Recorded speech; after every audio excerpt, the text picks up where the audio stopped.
Amy Johnson was having a normal Tuesday morning when the aliens called. She was drinking her third cup of coffee and reading news on her computer. The big screens around her showed space radar data like always. Nothing exciting ever happened. At the Earth Communications Center, then every alarm in the building started screaming. Amy nearly dropped her coffee. Red lights flashed everywhere. The main screen showed something impossible. Huge ships were coming toward Earth. Really huge ships. Ships so big they made Earth's biggest space stations look like toys. "This is not a drill," someone shouted. General Pete Clark ran into the room. His face was white. "We have contact, real contact." Amy's fingers shook as she worked her controls. She had trained for this moment her whole life, but training and reality were very different things. The alien ships were sending a message meant for all of Earth. "Put it on the main screen," General Clark said. His voice was steady, but Amy could hear the fear underneath. The screen changed. A face appeared. It was not human. The creature had purple skin and 4 eyes. Gold armor covered its body. When it spoke, its voice was deep and cold. "I am Admiral Vexitar of the Great Zorathian Empire," the alien said. "Your planet has been chosen for absorption into our glorious empire. You have exactly 72 hours to surrender. If you do not surrender, we will destroy your world completely." Amy felt her blood turn cold. Around the room, people stopped moving. Everyone stared at the screen. The alien continued talking. "Do not think you can fight us. We have conquered 1,000 worlds. Your weapons are nothing compared to our power. Your technology is like children's toys. Surrender now and we might let some of you live as slaves." The message ended. The screen went black. For a long moment, nobody spoke. Then everyone started talking at once. "Call the president. Get me the Space Force. How many ships do they have? Can our defenses stop them?" Amy felt dizzy. This was really happening. Aliens were threatening to destroy Earth. Mean aliens with big guns and no sense of humor. She had always hoped aliens would be friendly. These definitely were not friendly. General Clark was already on his phone. "Yes, sir. Real aliens. Yes, sir. They want us to surrender." "No, sir, I don't think they're joking." Dr. Lisa Brown arrived, 20 minutes later. She was Earth's top expert on alien life. Not that anyone had ever met real aliens before, but she knew more about the possibility than anyone else. "Show me the message again," she said. Amy played it back.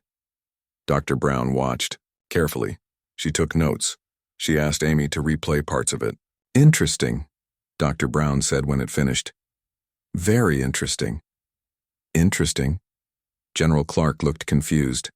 "They want to destroy us." "Yes, but look how they did it," Dr. Brown said. "This is classic domination behavior. They're trying to scare us. The whole message is designed to make us feel helpless and afraid." "Well, it's working," Amy said. Captain Jake Miller walked in. He was the Space Force's best pilot and their expert on military tactics. He looked calm. Too calm. "I saw the message," he said. "Standard threatening alien stuff. Pretty much what you'd expect from space bullies." "Standard?" General Clark stared at him. "How is this standard? This has never happened before." "Sure it has," Captain Miller said. "In movies, TV shows, books. We've been imagining this exact scenario for like 100 years. Evil aliens show up and demand surrender. It's Space Invasion 101. Dr. Brown nodded. "He's right. This follows the pattern perfectly. Overwhelming force, ultimatum, threats of destruction. They're doing exactly what humans always imagined aliens would do." "So what do we do?" Amy asked. "We respond," Captain Miller said, "but not the way they expect." An hour later, Earth sent its reply. Amy had set up the transmission equipment. Captain Miller sat in a folding chair on the roof of the building. He was wearing his normal uniform and drinking coffee from a mug that said, "World's Okayest Pilot." Behind him you could see the New York skyline. People were going about their normal day. Cars drove on the streets. Planes flew overhead. Everything looked peaceful and normal. "Hello there, Admiral Vexitar," Captain Miller said into the camera. He waved like he was greeting a neighbor. Thanks for stopping by our solar system. I'm Captain Jake Miller of Earth. He took a sip of coffee. Got your message about surrendering and becoming slaves and all that. Sounds like a really generous offer, but we're going to have to pass. We've got a pretty good thing going here on Earth. Democracy, pizza, weekend barbecues. You know how it is. Captain Miller looked thoughtful. Actually, you probably don't know how it is. That's okay. Different species, different customs, no judgment here. But since you're new to the neighborhood, let me give you some friendly advice. You might want to try the Andromeda Galaxy. I hear they're really into the whole Galactic Empire thing over there. He finished his coffee. Anyway, thanks again for the visit. If you change your mind and want to try some Earth food, let us know. My mom makes great apple pie. She always says there's enough for everyone. Captain Miller stood up and waved at the camera again. Have a nice day. The transmission ended. In space, aboard the massive Zorathian flagship, Admiral Vextar stared at his communication screen. His 4 eyes blinked in confusion. His tactical computer was making error sounds. Computer, he said slowly. Analyze the human response. Analysis complete, the computer replied. The humans have declined our offer. They suggested we try somewhere else. They also offered us food. Admiral Vextar had conquered 47 worlds. Every single one had responded, with fear, desperation, or immediate surrender. Some had begged. Others had tried to negotiate. A few had screamed threats they could not back up. None had ever suggested he try conquering someone else instead. None had offered him pie. Sir, his lieutenant asked, what are your orders? Admiral Vextar stared at the planet below. Earth looked, blue and green and peaceful. It was a nice-looking planet, the kind of place he might like to visit on vacation, if Zorathians took vacations. Sir, the lieutenant asked again. Prepare the demonstration weapons, Admiral Vextar said finally. These humans are clearly defective. They do not understand the situation. We must show them our power. But deep inside, Admiral Vextar felt something he had never felt before when conquering a world. He felt confused, and maybe, just a little bit, he felt curious about what apple pie tasted like. Tony Smith was streaming live on his computer when the aliens decided to show off their big gun. He had been talking to his viewers about the alien ships for 2 days now. His viewer count had gone from 50 people to 50 million people. Everyone wanted to watch the aliens. Okay, space fans, Tony said into his camera. It looks like our purple friends are charging up some kind of weapon. You can see that big glowing thing on the front of their main ship. Tony was an engineer. He understood how machines worked. The alien weapon was definitely a machine. A very big, very scary machine, but still just a machine. Look at that energy buildup, he said excitedly. That's got to be at least a petawatt of focused energy. The engineering behind this must be incredible. In the communications center, Dr. Karen Lee was watching the same thing. She was a physicist. She had spent her whole life studying how energy worked. The alien weapon was the most amazing thing she had ever seen. They're targeting the asteroid, she told General Clark. The one between Earth and Mars. It's just a big rock. Nobody lives there. They're trying to scare us, said Rachel. Davis, she was in charge of military strategy. They want us to see what they can do to Earth. The alien weapon fired. The asteroid was there 1 second. The next second, it was gone. Not broken apart, not blown into pieces. Gone. Turned into tiny bits of dust floating in space. Tony Smith nearly fell off his chair. But not from fear. From excitement. Did you see that? He shouted at his camera. They just deleted an entire asteroid. The energy requirements for that are insane. I need to do some math. Across the planet, humans were watching. But they were, not screaming in terror like Admiral Vextar expected. They were doing very different things. Scientists were taking notes and asking questions. Students were writing papers about alien technology. Movie directors were calling their agents about new film ideas. Video game makers were already designing space battle games. Social media exploded, but not with panic, with jokes. When you use the delete key on an asteroid, alien weapon or just a really big microwave? My ex-boyfriend could learn something from that asteroid. It's really gone. Rate this explosion, 8/10. Good special effects but no style points. Dr. Lisa Brown was getting phone calls from scientists around the world. Everyone wanted to know more about the aliens. Not because they were afraid, because they were curious. The energy beam shows clear signs of quantum field manipulation, Dr. Brown explained to a group of reporters. This is fascinating science. We could learn so much from them. Aren't you afraid they'll use that weapon on Earth? A reporter asked. Well, I hope they don't, Dr. Brown said. But if they're going to show off their technology, I wish they'd explain how it works. The physics behind this could solve our energy problems forever. On the alien flagship, Admiral Vextar was waiting for the fear to start. He had destroyed the asteroid perfectly. The humans should be terrified now. They should be begging to surrender. Instead, his communication officer brought him a new message from Earth. Sir, the humans are responding again. Admiral Vextar watched the message. Captain Miller was back in his folding chair. This time he was eating a sandwich. Hey again, Admiral, Captain Miller said between bites. Nice shooting. That was really impressive. My engineering friends are going crazy trying to figure out how you did that. Captain Miller finished his sandwich and wiped his hands. Listen, we've been thinking about your empire thing.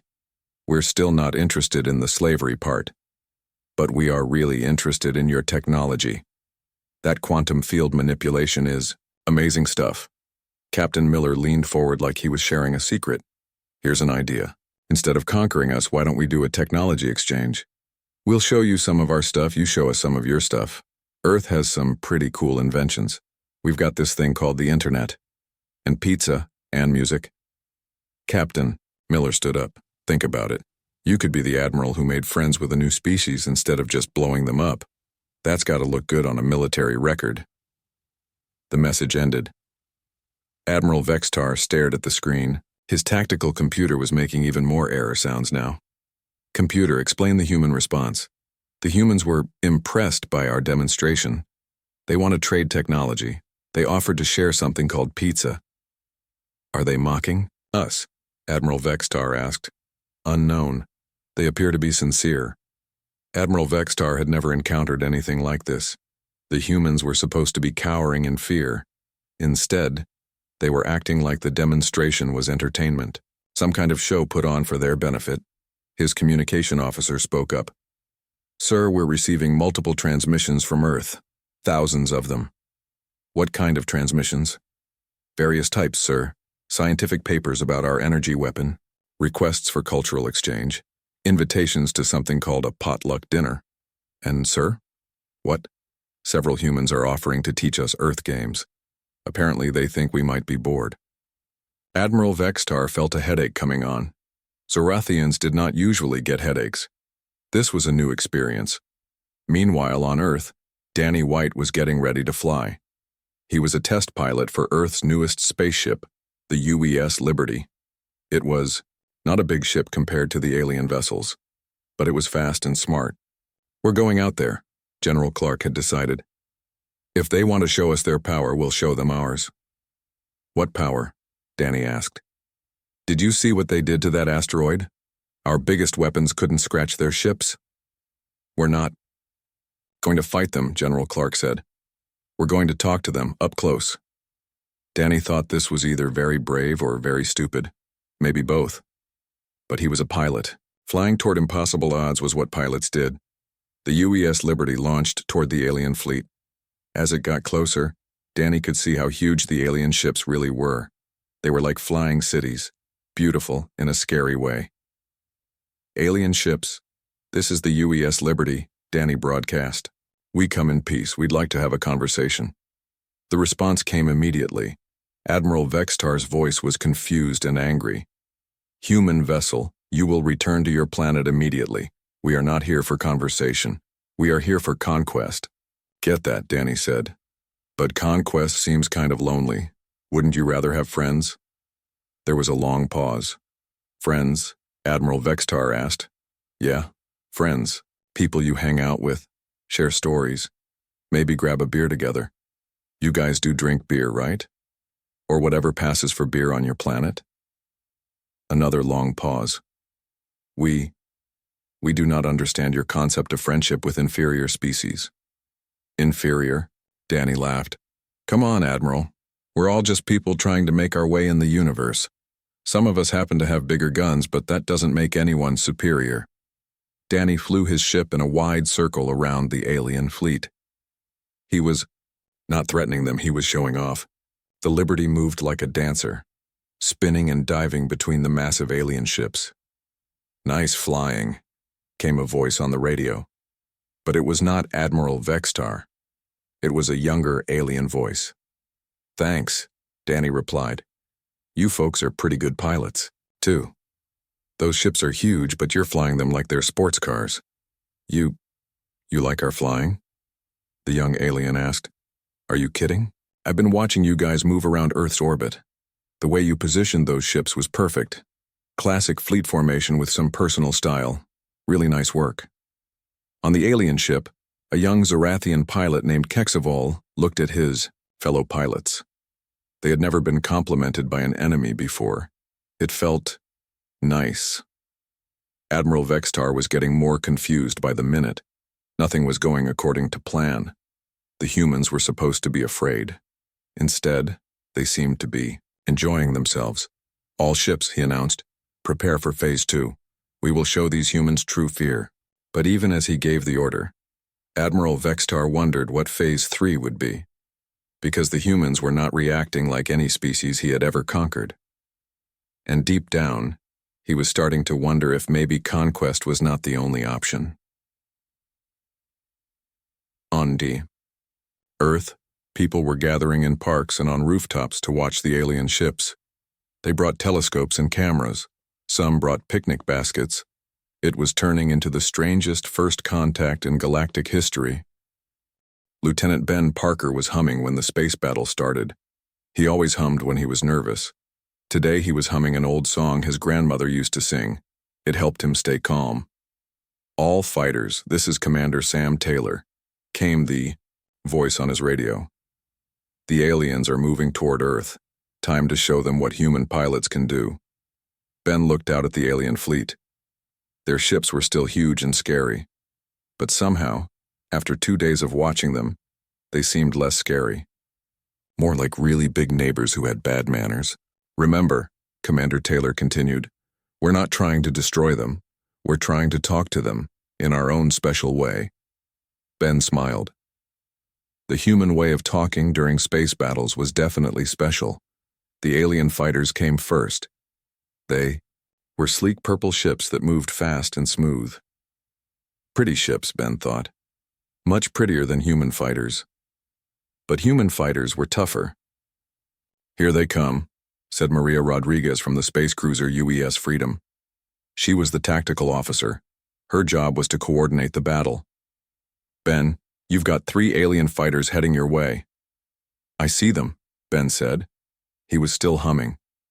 Hey there, purple friends, I'm Ben. What are your names? The alien pilots did not answer. They started shooting at him instead. Ben dodged the energy beams and spun his fighter in a loop. Wow, nice shooting. You almost got me that time. Where? Did you guys learn to fly like that? One of the alien pilots answered. His voice sounded confused. We trained at the Imperial Academy. Cool? Is that like our flight school? Do you have to do those crazy spinning exercises that make you throw up? Yes. The nausea training is required. Ben laughed as he dodged another energy beam. I knew it. Pilots are the same everywhere. Hey, watch this move. Ben did something called a reverse spiral. It was a move he had invented himself. His fighter twisted and spun in a way that looked impossible. The alien pilots had never seen anything like it. How did you do that? One of them asked. Practice and too much coffee, Ben said. Want me to show you? It's all about the wrist movement. Meanwhile, Maria Rodriguez was having her own conversation with an alien cruiser. The big alien ship was trying to destroy the UES Freedom with massive energy cannons. Maria was trying to hack into their computer system. This is interesting, she said to her crew. Their security system is really complex, but they're using basic encryption. Like really basic, she typed rapidly on her keyboard. It's like they designed this system to keep out other aliens, but they never thought about humans. We think about security completely differently. The alien ship fired another burst of energy. The Freedom's shields absorbed most of it, but the ship shook. Got it, Maria said. I'm into their system. Oh wow, look at this. Their entire ship runs on one central computer. That's either really efficient or really stupid. She started typing commands. On the alien ship, lights began flashing in ways they had never flashed before. What is happening? The alien captain demanded. Unknown, sir. Our computer is playing music. Maria had uploaded every song in her personal music collection to the alien ship's computer. The ship was now broadcasting Earth music throughout all its decks. Also, the computer officer added, someone has changed all our door codes to password 123, and our food dispensers are now serving something called pizza flavoring. The alien captain stared at his screens. His mighty warship was playing human love songs and serving Italian food. This was not how space battles were supposed to go. Above, the main battle, Commander Sam Taylor was flying circles around the alien flagship. Her fighter was tiny compared to the massive ship, but she was fast enough to avoid their weapons. Admiral Vextar, she broadcast, this is Commander Taylor. We need to talk. There is nothing to discuss, Admiral Vextar replied. Surrender, or be destroyed. See, that's your problem right there, Commander Taylor said as she spun around an energy beam. You keep saying the same thing. Don't you guys have any other conversation topics? We are warriors. We do not need conversation. Everybody needs conversation. It's lonely out here in space. You must get bored flying around conquering planets all the time. Commander Taylor flew closer to the flagship's bridge. She could see Admiral Vextar through the windows. He had 4 arms and was waving them all around angrily. Nice bridge, by the way. Very imposing. But have you considered adding some plants? A little greenery makes any space feel more welcoming. Admiral Vextar stopped waving his arms. Plants? Yeah, plants. They clean the air and make everything look nicer. We could send you some earth plants that would grow well in alien spaceships. Think of it as a housewarming gift. Down in the fighter battle, Ben Parker was having the time of his life. He had been dogfighting with the same 3 alien pilots for 20 minutes. By now they were all talking like old friends. Nice move, Kexavol, Ben said as one of the aliens did a perfect barrel roll. You're getting really good at this. Thank you, Ben, Kexavol replied. Your flying style is very creative. Thanks. Hey, want to try something really fun? Let's all fly in formation. Like an air show. An air show? Yeah, where pilots fly. Together in cool patterns just for fun. No shooting, just flying. We do it on Earth all the time. The 4 fighters began flying together in complex patterns. They looked like they were dancing in space. Other pilots, both human and alien, stopped, fighting to watch. This is amazing, said another alien pilot named Zexmar. On Zarathia, we only fly for battle or transportation. We never fly for joy. That's sad, Ben said. Flying should be fun. It's like dancing but with rockets. More and more fighters joined the formation. Soon there were dozens of ships flying together in beautiful patterns around Earth's moon. It was the strangest space battle in galactic history. On the UES Freedom, Maria Rodriguez had finished her hacking project. She had taken complete control of the alien cruiser systems. But instead of destroying the ship, she had done something much more interesting. Attention, alien cruiser, she broadcast. I've upgraded your computer system. You now have access to Earth's internet. Feel free to browse around. I recommend starting with cat videos. The alien crew spent the next hour watching funny videos of Earth animals. They had never seen anything like cats before. Cats were fascinating. These small creatures rule over the humans? The alien captain asked. It appears so, his computer officer replied.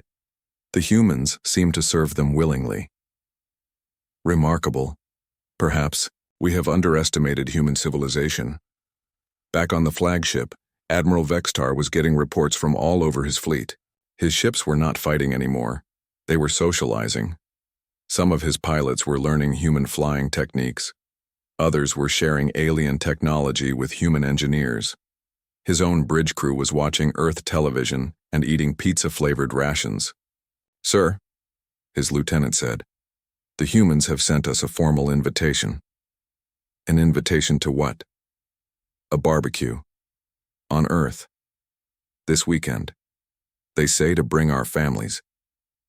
Admiral Vextar looked out at the battle that had turned into a party. Human and alien ships were flying together like they had been friends for years. Some of his pilots were already asking about visiting Earth. "Sir?" his lieutenant asked. "What should I tell them?" Admiral Vextar thought about his orders from the Emperor. Conquer Earth. Destroy all resistance. Add another world to the Empire. But the humans were not resisting, they were inviting him to dinner. "Tell them." Admiral Vextar paused. "Tell them we need to ask our supervisors." In space around Earth, the battle had become a friendship festival. Pilots were trading stories and sharing snacks. Engineers were comparing technologies. Even the weapons officers were discussing the finer points of energy beam calibration.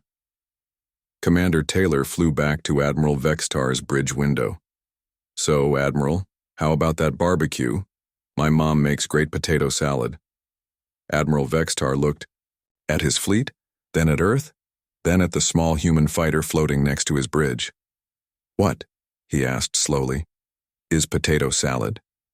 And for the first time in his military career, Admiral Vextar was more curious than he was angry. Emperor Zalthak was very angry when he heard about the barbecue invitation. He was sitting on his golden throne on the Zorathian homeworld, thousands of light years from Earth. The throne room was huge and dark and designed to make people feel scared. "Admiral Vextar has failed," the Emperor announced to his advisors. "The humans have corrupted my fleet with their strange ways." "What shall we do, Your Magnificence?" asked his chief advisor. "Send Commander Krexval with the Imperial Guard. Fleet. 500 ships, our best warriors. Orders are simple. Destroy the human planet completely." Commander Krexval was the Emperor's nephew. He was young and ambitious and had never failed a mission. He was also the kind of person who enjoyed destroying things. "It will be done, Uncle," Krexval said. "These humans will learn to fear the Empire." On Earth, President Emma Johnson was having a very strange week. She had been president for 2 years, but nothing had prepared her for alien invasions that turned into friendship requests. "The situation is unprecedented," she told her advisors.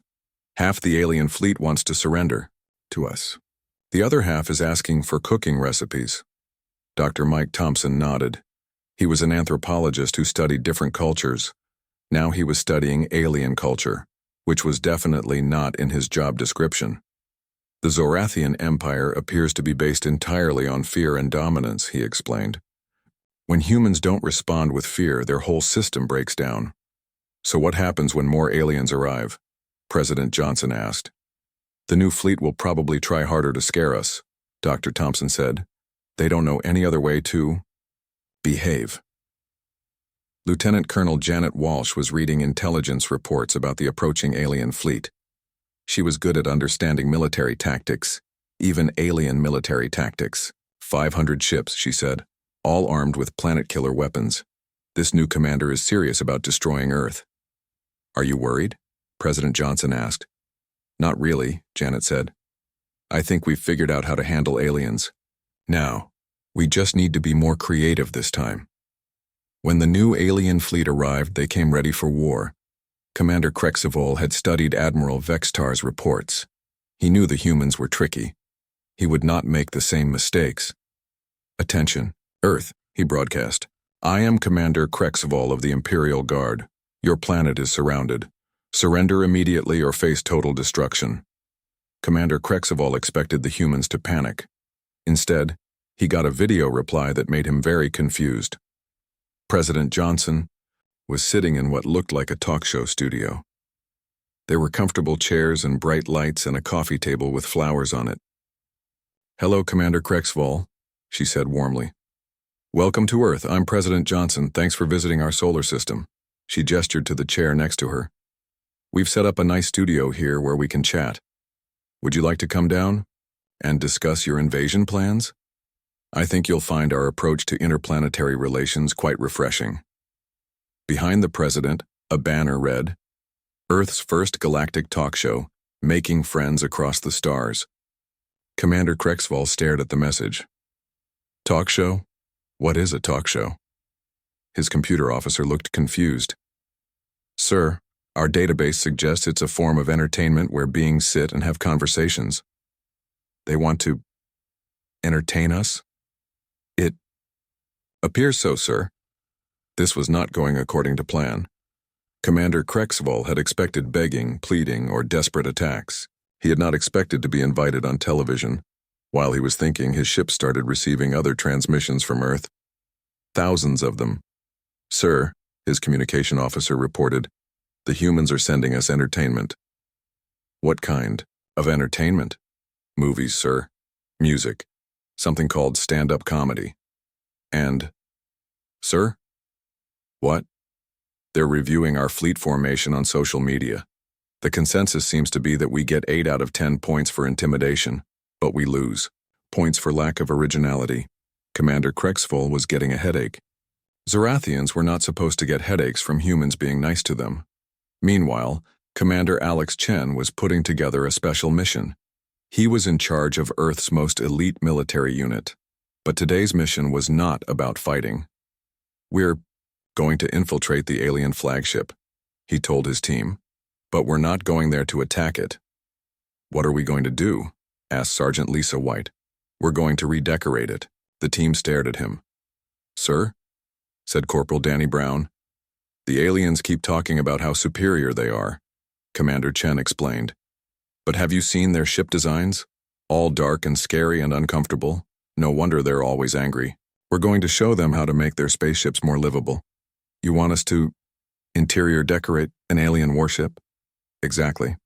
And we're going to leave them a detailed critique of their design choices. Think of it as cultural exchange, through home improvement. That night, Commander Chen's team snuck aboard the alien flagship. It was easier than expected because the aliens were all watching Earth television shows and had forgotten to post guards. The team worked quickly. They added plants to every room. They replaced the harsh lighting with softer, warmer lights. They rearranged furniture to create more comfortable conversation areas. In the commander's quarters, they left a detailed report titled, Improving Zorathian Interior Design, A Human Perspective. The report included suggestions for better color schemes, more ergonomic furniture, and the psychological benefits of natural lighting. They also left behind a care package containing Earth foods, self-help books, and a collection of relaxing music. Commander Krexval found the changes when he returned to his quarters. His dark, intimidating room had been transformed into something warm and welcoming. There were plants on his desk. Soft music was playing. The lighting made everything look peaceful. He sat down in his chair, which had been adjusted to be more comfortable. For the first time in years, he felt relaxed. Then he saw the report. Dear Commander Krexval, it began. We hope you don't mind, but we noticed your ship could use some improvements. Enclosed are some suggestions for making your living space more pleasant. We believe that comfortable surroundings lead to better decision-making and improved mental health. The report went on to analyze every aspect of Zorathian ship design. It was thorough, thoughtful, and surprisingly helpful. P.S. The report ended. We left some chocolate chip cookies in your food dispenser. Try them with the herbal tea. Trust us on this. Commander Krexval tried the cookies. They were delicious. All across his fleet, similar changes were happening. His soldiers were discovering that their quarters had been improved. His officers were finding care packages with Earth food and entertainment. Instead of being angry about the security breach, his crew was asking questions about interior design. Sir, his lieutenant reported, the humans have also left us a proposal. What kind of proposal? They want to start a cultural exchange program.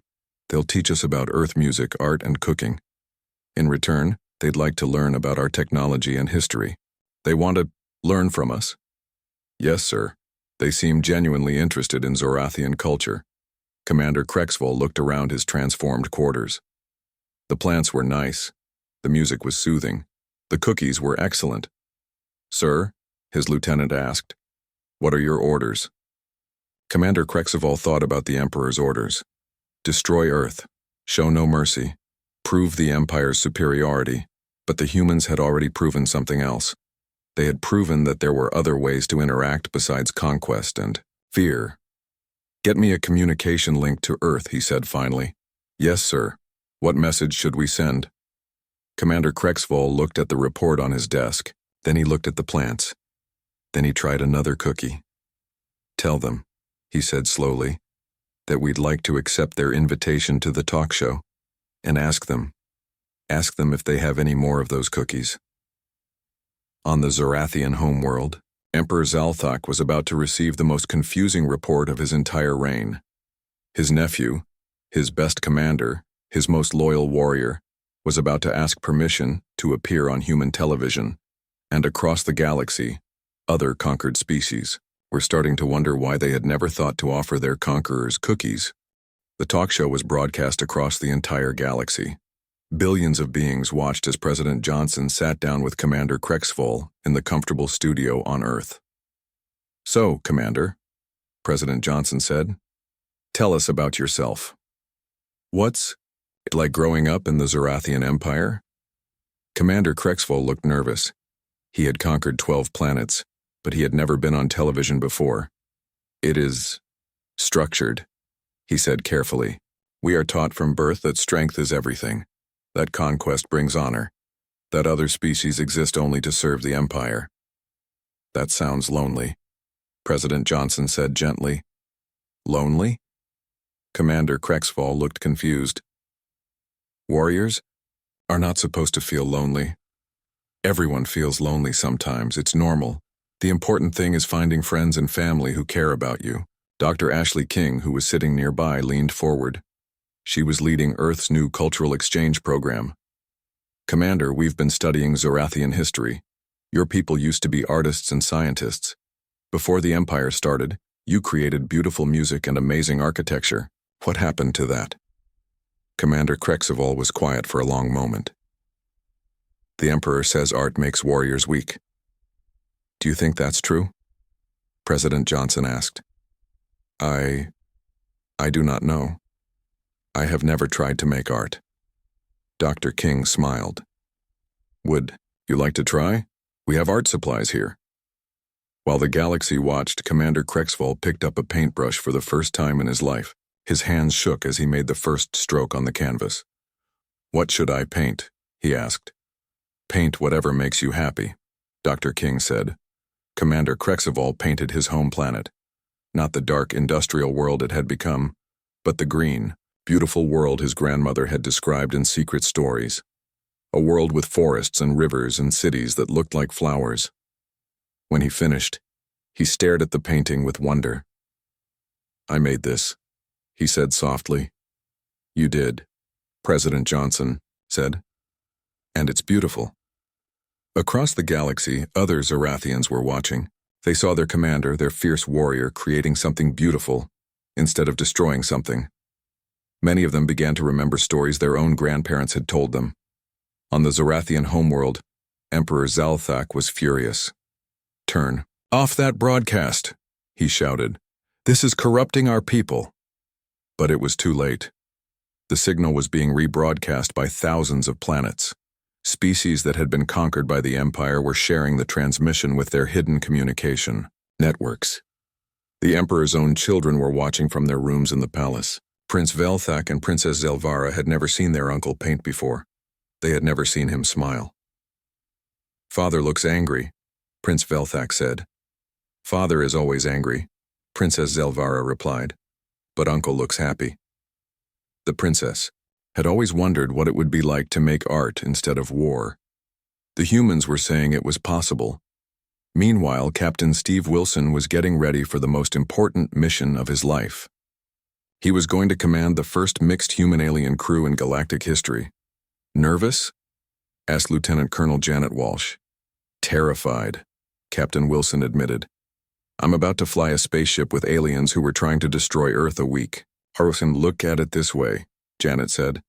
"At least they're not trying to destroy Earth anymore." The new ship was called the UES Friendship. It was built using both human and Zorathian technology. Half the crew was human, half was Zorathian. They were going to explore new worlds together.